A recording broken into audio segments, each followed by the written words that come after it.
Satu, anak-anak milenial tuh nggak mau diintimidasi, nggak mau disuruh, nggak mau diarahkan terlalu ketat. Yang kedua, dia tidak mau dibanding-bandingkan sekalipun dengan kakak adiknya. Betul.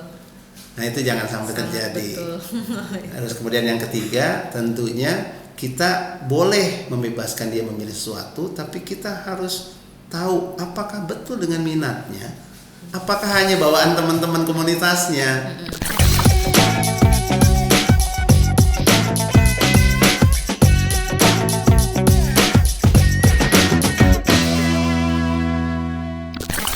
Assalamualaikum warahmatullahi wabarakatuh. Saya Asep Budianto, belajar sampai mati. Untuk yang pertama ini kita coba hari ini tuh ada kedatangan tamu salah satu orang tua kelas 12 yang rencananya kita akan ngobrol-ngobrol dari mulai permasalahan dan tentunya harus seimbang dengan apa sebetulnya kelebihan dari anak-anak notabene kelas 12 sekarang. Artinya kita akan coba obrolkan mulai dari hal-hal kecil sampai hal-hal yang memang krusial yang akan coba menentukan masa depan dari anak-anak kita ini. Saya perkenalkan tamu saya hari ini, Bu. Iya. Dengan Ibu Gita, Bu ya. Iya, Ibu. Salah satu orang tua dari kelas 12. Saya kira ini putra Ibu sekolah di sekolahnya cukup baik. Saya memang dapat kabar bahwa ada hal-hal yang mau kita obrolkan. Iya. Selalu terutama tentang permasalahan, tapi saya tidak setuju dengan itu.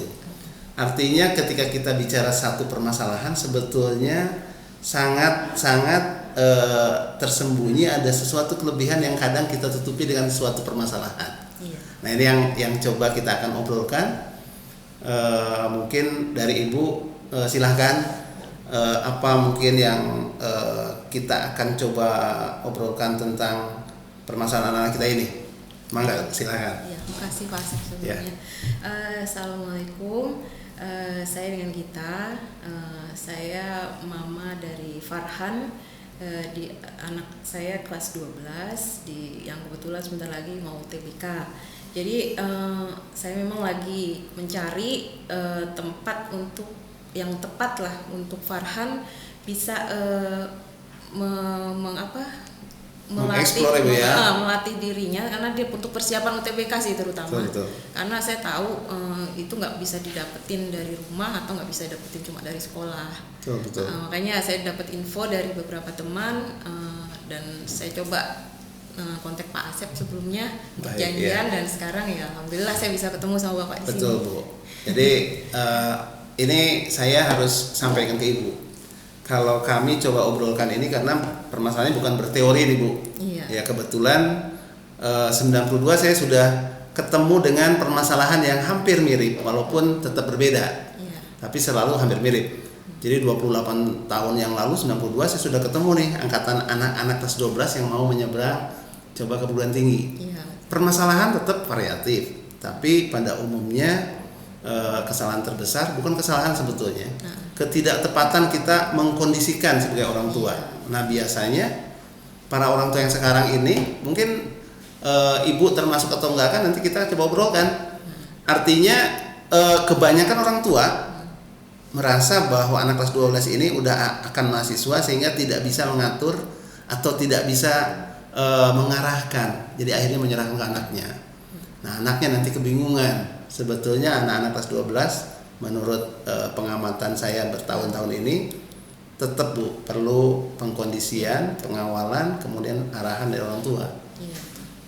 Mungkin kondisi Farhan sampai saat ini seperti apa, Bu? Kalau misalkan yang keadaan sehari-hari sekarang lah. Ya kalau Farhan ya seperti anak kelas 12 umumnya, cuma mungkin kalau laki-laki cenderung easy going juga ya tipikalnya. Gimana nanti, tapi yang jelas saya tahu dia butuh tempat yang bisa memotivasi dia bahwa apa yang akan dia hadapi nanti UTBK itu bukan main-main. Dan itu juga bukan sesuatu yang harus dianggap remeh dengan kemudian memilah-milah jurusan atau apapun bentuknya lah yang sebenarnya itu nggak pas buat dia. menurut dia pas, menurut sebenarnya ada sisi potensi diri dia sebenarnya yang bisa di-up lagi, yang membuat dia bisa berada di tempat yang lebih tepat lagi. Nah, seperti itu memang yang saya lagi cari gitu loh. Oke. Jadi begini Bu, kalau permasalahan yang seperti Ibu katakan tadi itu tidak hanya Farhan Bu. Ini umum dari anak kelas 12, terkhusus anak cowok. Jadi anak cowok ini biasanya lebih cenderung di kelas 11 terutama, mereka cenderung mengikuti pola berbarengan sama lingkungannya. Di diri Pak. Iya, jadi ketika dia tidak bergaul nanti dikatakan apalah namanya. Tapi sesuatu yang berjalan seperti itu buat kita orang tua tidak boleh meng-cut begitu aja. Iya, betul. Karena dengan meng-cut kita jauh dari anak kita, putra-putri kita, akhirnya mereka akan mencari tempat lain. Iya, betul. Nah, sementara yang kami perhatikan memang tadi seperti yang saya sampaikan tidak hanya Farhan. Artinya ini banyak secara umum terjadi. Cuma garis bawahnya atau benang merahnya adalah kita para orang tua tidak boleh membiarkan menyerahkan apapun yang anak kita mau karena ngerasa sekarang beda dengan kita dulu. Itu sudah cukup benar tapi tidak tepat. Atau dibalik. Kalau papa mama dulu, wah itu anak sekarang nggak suka juga tuh. Iya. Jadi artinya yang perlu kita pahami sekarang sebelum lebih lanjut kita coba obrolkan tentang Farhan. Di semua permasalahan yang ada di milenial ini selalu ada positif yang muncul. Iya. Anak-anak sekarang tuh kreatif. Iya, betul. Kreatifnya bisa ke positif, bisa ke negatif. Nah, itulah fungsi kita sebagai orang tua. Mungkin melihat, mengamati, kemudian cuma mengarahkan. Iya.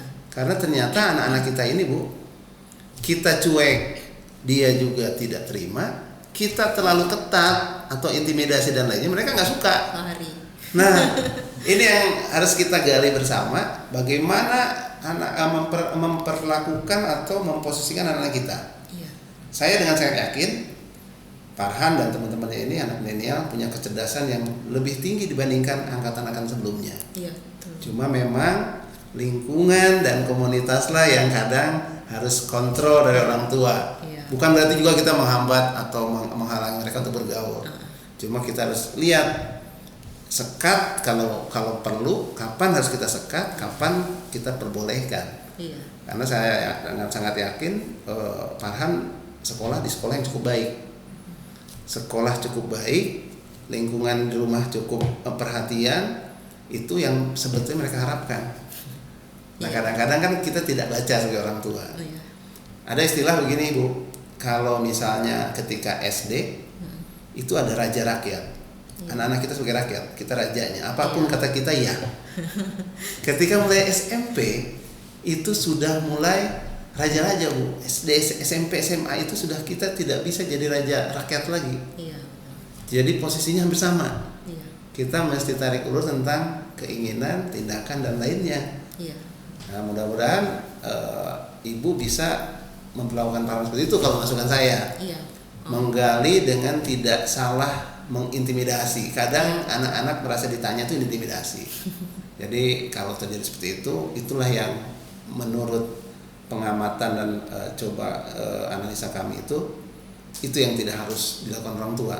Iya. Tapi tidak boleh juga melepaskan keinginan anak-anak kemauan anak ini dengan sebebas mereka punya mau. Iya. Mungkin itu Bu. Nah, keadaan Farhan sekarang hari-hari seperti apa? Apakah dia sudah punya sesuatu tujuan yang pasti? Karena menurut kami anak-anak SMA ini perlu kita arahkan dia punya target utama mau kemana. Lalu baru kita kasih tuh, oh kalau mau kesini tuh begini. Kadang ini tidak terjadi di sekarang. Kita percayakan saja anak-anak udah tahu betul dah. Nah, mungkin itu Bu.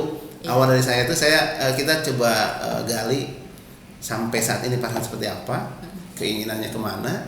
Nah ini yang harus pertama kita coba gali dan ungkap. Iya. Jangan sampai kita menerka-nerka jadi salah lagi tuh. Iya, betul. Itu mungkin. Iya. Setuju sih sama yang Pak Asep bilang ya, karena memang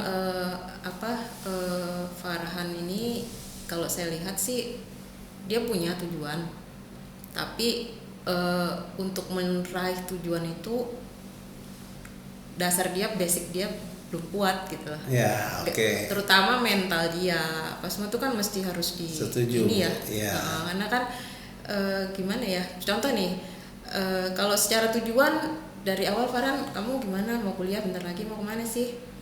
Aku pengennya di Bandung mah. Kenapa di Bandung? Aku suka aja yang kondisi Bandung dengan ini. Oke. Karena saya juga kenal dia tipikal orang yang belajar harus lingkungannya nyaman buat dia. Kayak oke lah nggak apa-apa, kamu memang pilihan kamu di Bandung. Karena di mana? Karena di Bandung negeri ya Unpad, karena nggak mau kan memang tujuan utama pasti ke negeri ya. Unpad di Unpad mah. Oke, Unpad. Kamu mau masuk apa? Yang kamu senengin pelajaran apa? Karena mama aku tuh memang saya tuh selalu begitu kalau sama anak-anak, yang mereka senengin apa.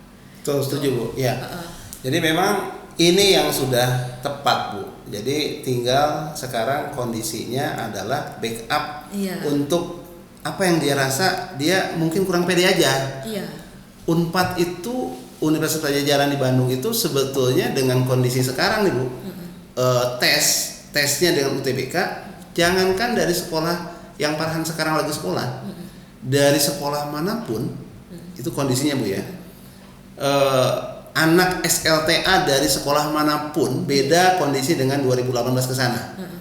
Masuk ke PTN favorit itu hanya berpeluang untuk sekolah-sekolah favorit, anak-anak serius, anak-anak yang seolah kutu buku dan lainnya. Untuk 2019 ke sini ternyata sistem yang dibuat oleh panitia seleksi itu sudah sangat fair. Sudah berpeluang untuk semua siswa SLTA. Beda sama SBMPTN. Nah, itu yang kadang tidak diketahui oleh para siswa kelas 12. Artinya ketika nanti berikut, saya berharap nanti bisa ngobrol langsung dengan Farhan. Karena tentunya kita harus bangkitkan kepercayaan diri dia. Yang bahaya itu ketika kita judge sebelum kita kasih data. Ambil data kita judge. Apakah mungkin segitu ke sana kan gitu. Nah, itu yang nggak boleh. Karena selalu anak-anak itu yang nggak mau tuh, ini coba kita pilah Bu ya. Ini buat semua juga nih, artinya satu, anak-anak milenial tuh nggak mau diintimidasi, nggak mau disuruh, nggak mau diarahkan terlalu ketat. Yang kedua, dia tidak mau dibanding-bandingkan sekalipun dengan kakak adiknya. Nah, itu jangan sampai terjadi. Terus kemudian yang ketiga, tentunya kita boleh membebaskan dia memilih sesuatu, tapi kita harus tahu apakah betul dengan minatnya, apakah hanya bawaan teman-teman komunitasnya.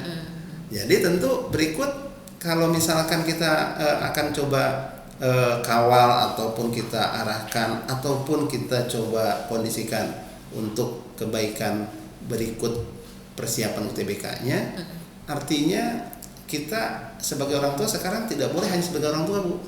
Sebagai psikolog artinya kita harus baca tentang psikologi anak. Anak kan berubah nih setiap umurnya. Nanti ketika mulai mahasiswa sudah raja rakyat, kita rakyatin Bu. Karena mereka sudah menentukan apa yang mereka mau.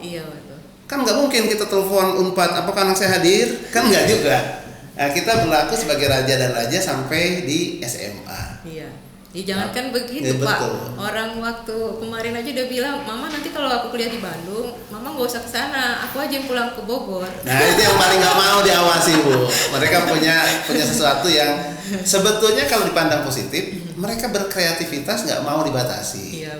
Tapi ketika kita cuekin, kita juga salah. Kok orang tua saya nggak perhatian lah ya. Nah, itu kondisi-kondisi Bu. Jadi 3 langkah tadi menurut saya harus dipunyai oleh para orang tua. Ketika sudah kita punya 3 langkah tadi yang utama, kemudian nanti kita kondisikan dia bahwa dia itu masih punya potensi yang belum tergali, sehingga semua bisa sampai di tujuannya. Jadi artinya kita jadi psikiaternya mereka, kan idealnya begitu Bu. Seandainya tidak menjadi seperti itu pun, misalnya dengan obrolan kita seperti ini, mudah-mudahan bisa bermanfaat buat yang lain nih.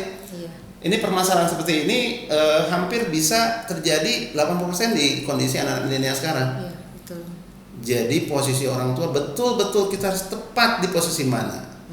Salah posisi sudah jadi nggak pas lagi buat anak kita.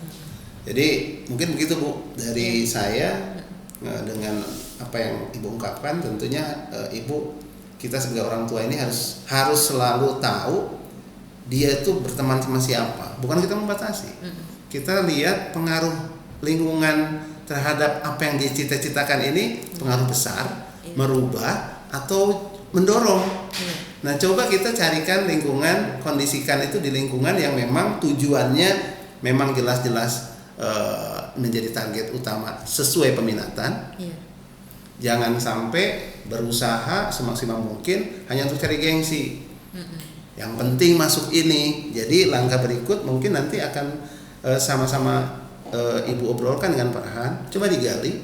Pertama itu passionnya itu kemana? Kalau misalnya ingin ada data secara empiris, ya Ibu ada tesnya. Bisa dengan tes psikotes, ada sekarang dengan melalui Pinjer dan lainnya. Itu salah satu faktor. Memang bukan penentu, tapi ada faktor untuk pertimbangan di situ. Kemudian kedua, digali pinginnya dia itu karena komunitasnya itu keinginan dia. Nah, masalah sudah minatnya sudah pas, baru kita lihat secara kemampuan. Dan jangan lupa dasar anak-anak sekarang tuh cerdas. Kemampuan bisa kita gali.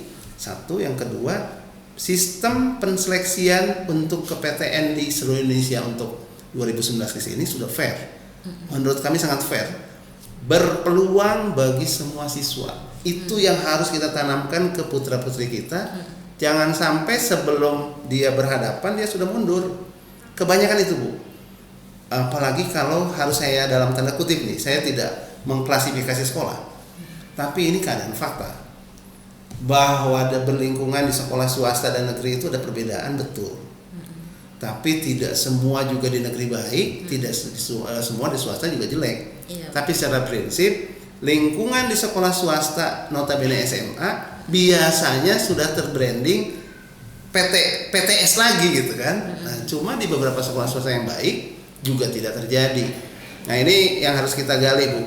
Jadi dia melangkah sudah tidak salah. Mungkin yang harus nanti kita ngobrol berikut itu ya langsung dengan Pak Han ya.